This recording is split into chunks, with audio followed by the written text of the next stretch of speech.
Hi everyone, it's Mrs. Meehan, and in this lesson, I will be going over how to graph motion at a constant acceleration.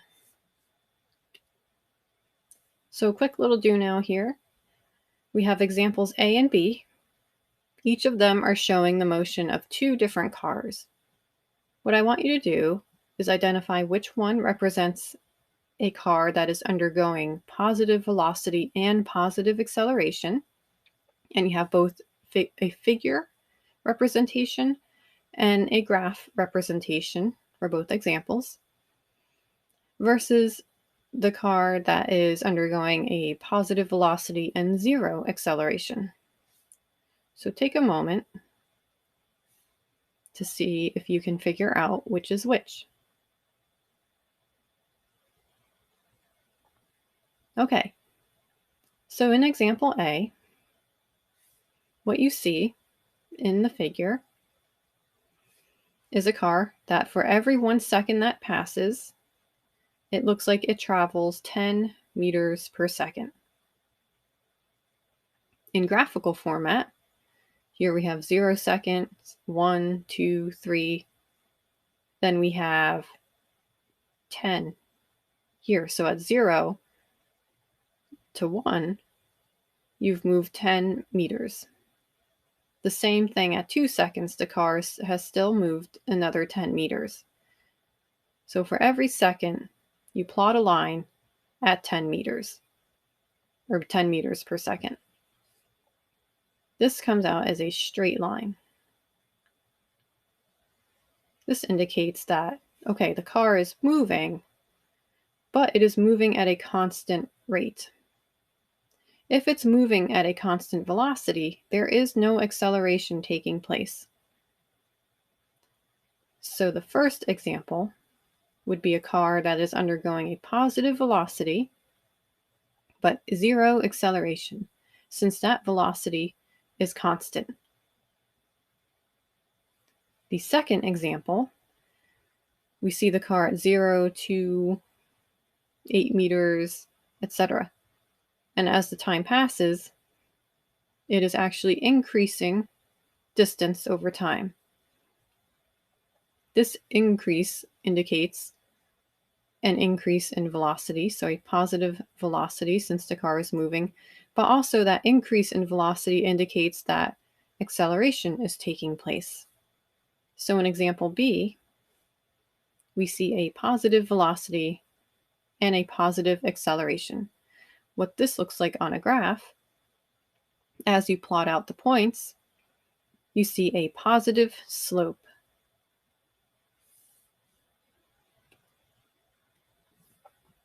So in the last lesson, we started with the first kinematics equation. You were introduced to that. And that is one way of explaining motion at constant acceleration in a more algebraic format. You can also explain motion at constant acceleration in a graphical format, and that would be called graphical analysis. Now, the formula that we looked at, the first kinematics equation here, it can be interpreted easily by a graph because it is actually the y equals mx plus b equation from algebra, from your past. If I write these two equations next to each other, so we have our y equals mx plus b, I'm going to take the first kinematics equation here and just write it in a different order. We have our velocity final, equals acceleration times time plus initial velocity. These correlate with each other. So v and y, that represents the dependent variable on a graph. So your y-axis, we have the intersection with the vertical axis would be your initial velocity, that correlates with b of the equation. Time is the same thing as x, your independent variable, which you find along the x-axis of a graph. And then that leaves us with the slope, m, correlates with acceleration. So recall that the slope of a graph is that ratio between rise and run, that change in y, the y-axis, over the change in x. Since the y-axis is velocity,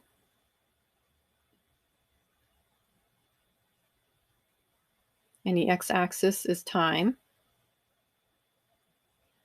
you'll notice that is the equation for acceleration, which we just went over in the last lesson. So slope is the same thing as the acceleration.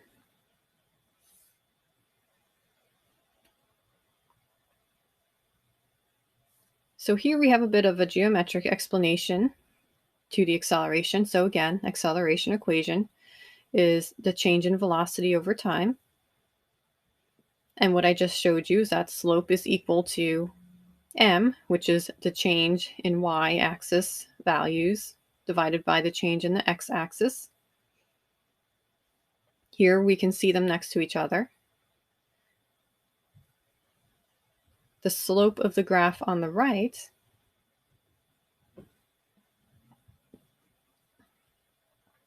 is the same thing as m. So slope, we have change in y divided by change in x. Here we have acceleration is change in velocity over change in time.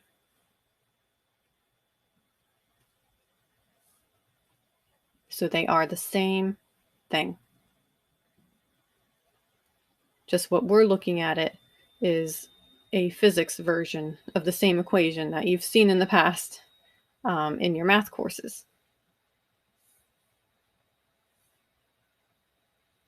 Okay, so there's one more thing that you can figure out on a velocity time graph, and that can be figured out by looking at the area under a velocity time graph. So what I mean by that is this space underneath here can tell you something.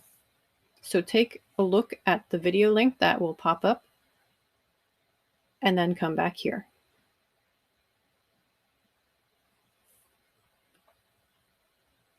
Okay, so after watching the video, the conclusion that you should come to is that since area equals velocity times time, then area is equal to displacement. Why is that? Let's take a look at another equation that we just learned about, the velocity equation. Velocity equals that change in displacement, represented by x. Remember, that's the symbol for displacement in this course, divided by time. If you were solving for displacement, what you would end up with, well, we got to cancel out this t, so we'll multiply by time on both sides. What you end up with is change in displacement equals velocity times time. That is the area underneath the velocity time graph, underneath the line.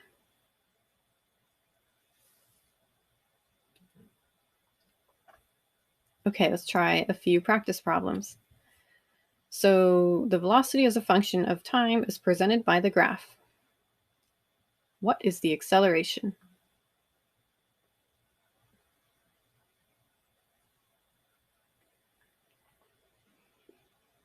The correct answer would be 0.2 meters per second squared.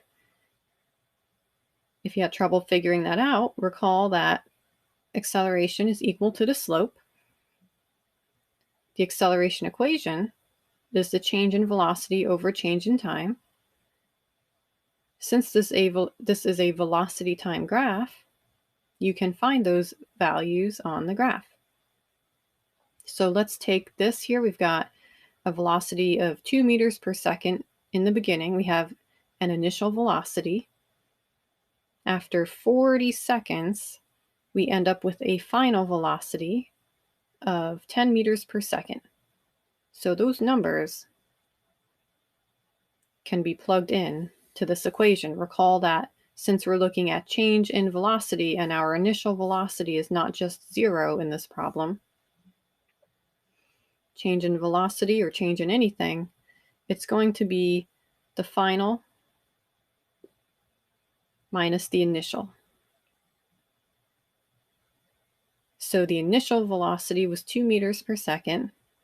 The final velocity was 10 meters per second. Subtract that, divide it by the 40 seconds divided by time, and you get the 0.2 meters per second squared. Remember, that is it works out to be meters per second squared. Those are the official units for the metric units for acceleration.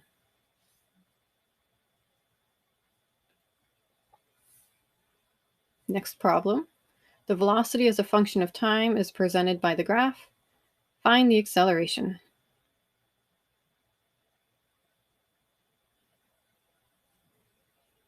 Okay, so the correct answer would be negative 2.5 meters per second square. Again, remember, acceleration is equal to slope, which is equal to change in velocity divided by change in time. To make this simple to solve, we have a constant acceleration. So the numbers we choose, no matter what points we choose, we should end up with the same number. So let's go with this point here, 10 seconds. Our initial velocity is 25 meters per second. At 10 seconds, our final velocity is 0 meters per second. Take those numbers, plug them in, so our change in velocity is that final velocity of 0 meters per second minus the initial velocity of 25 meters per second divided by 10 seconds. You end up with a negative value, negative 2.5 meters per second squared. This negative value indicates a deceleration. So whatever this object is, it is decelerating, slowing down.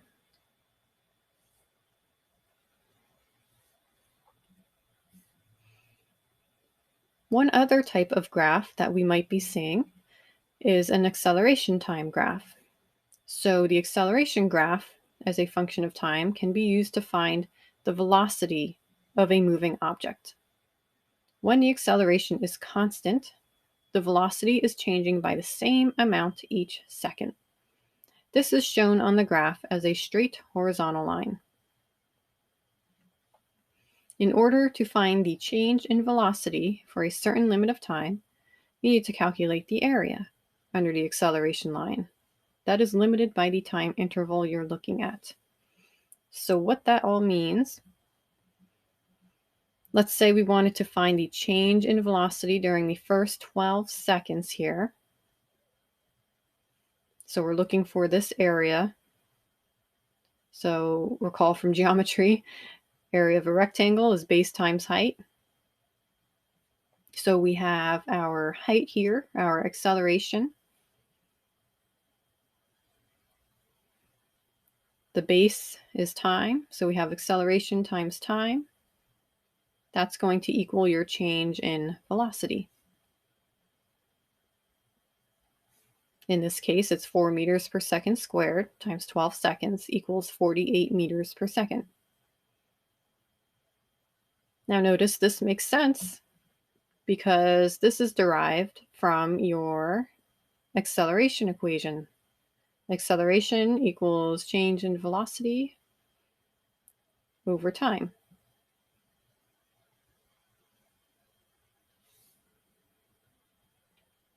Let's try a practice problem. So the following graph shows an acceleration as a function of time of a moving object. What is the change in velocity during the first 10 seconds?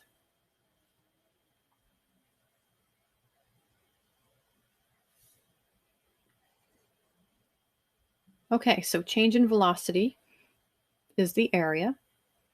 The area would be the base times height, or acceleration times time, of this graph. Those values, if we're looking at the time interval of 10 seconds, This is the area we are looking at. So we have the 3 meters per second squared times 10 seconds. You get 30 meters per second as your change in velocity.